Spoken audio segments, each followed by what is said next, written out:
Welcome to the world, according to Rich. This is Yoo-Hoo. Now don't laugh.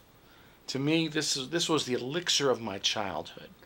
It's a drink that's pretty popular, or was pretty popular, or maybe popular among certain people on the East Coast of the United States, but is virtually unknown here on the West Coast.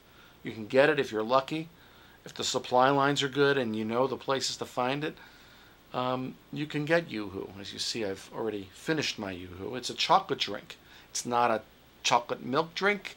It's not a chocolate soda. It's somewhere in between.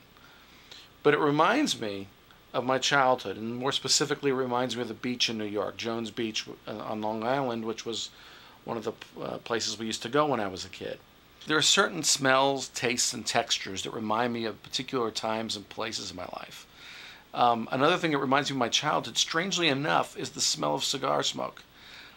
Mainly because my dad used to be a cigar smoker when I was a kid. Up until the time I was about 11 years old and we were about to move from New York to California, he smoked cigars. So naturally, whenever I smell it now, I think of my dad.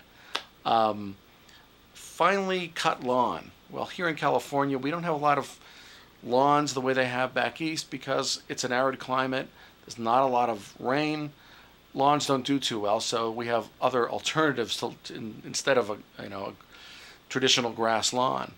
But it's the smell and the texture of a lawn that will immediately bring me back to that same old neighborhood.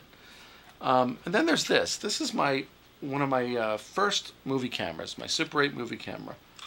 And this little baby was mine from the time I was about 13, and I used it for a couple of years, several years, and then I moved on to other things, went to college. And when I was in college, I lent it to a friend's little brother who wanted to experiment with it. Well, he forgot about it, I forgot about it, and along comes Facebook, and a couple of years ago, he discovers this camera again, and feels guilty and decides he needs to send it back to me. So I got my little camera back. And the funny thing is, I don't think so much about the movies that I made with this, but I remember holding it, I remember the heft of it, the plastic handle, the metal casing, the sound of it. So I spent a lot of time, with my eye to the viewfinder here. I mean, it represents a time. So it's textures, smells, and tastes that really bring us back to special times in our lives, even more maybe than music, than television, than movies. It's the Yoo-Hoo in our life.